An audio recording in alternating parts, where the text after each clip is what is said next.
UK visa প্রসেসিংয়ের সময় সবাইকে মোটামুটি একটা ঝামেলা পোহাতে হয় ভিএফএস নিয়ে। ভিএফএসে যখন আমরা ফিঙ্গারপ্রিন্ট দেওয়ার জন্য যাই তখন তারা আমাদের পাসপোর্টটা জমা রেখে দেয় এবং এই পাসপোর্টটা তারা নিউ দিল্লিতে পাঠিয়ে দেয়। এরপর যখন আমাদের ভিসা সাকসেসফুল হয় তখন তারা নিউ দিল্লি থেকে পাসপোর্টে একটা স্টিকার দিয়ে এরপর আবার বাংলাদেশে পাসপোর্টটা ফেরত পাঠায়। তো আমরা ভিসা সাকসেসফুল মেইল পাই ঠিকই, বাট তখন আমরা পাসপোর্ট হাতে পাই না।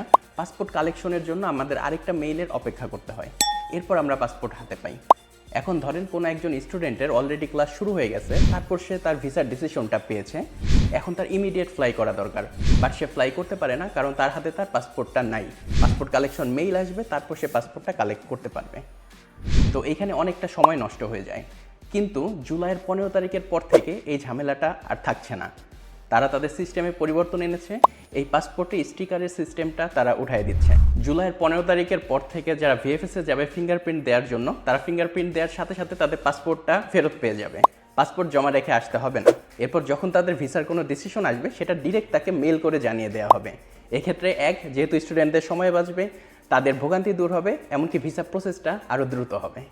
হায়ার স্টাডি, ভিসা এবং অ্যাপ্লিকেশন রিলেটেড এরকম নতুন নতুন আপডেট জানার জন্য স্মার্ট বির সঙ্গেই থাকুন।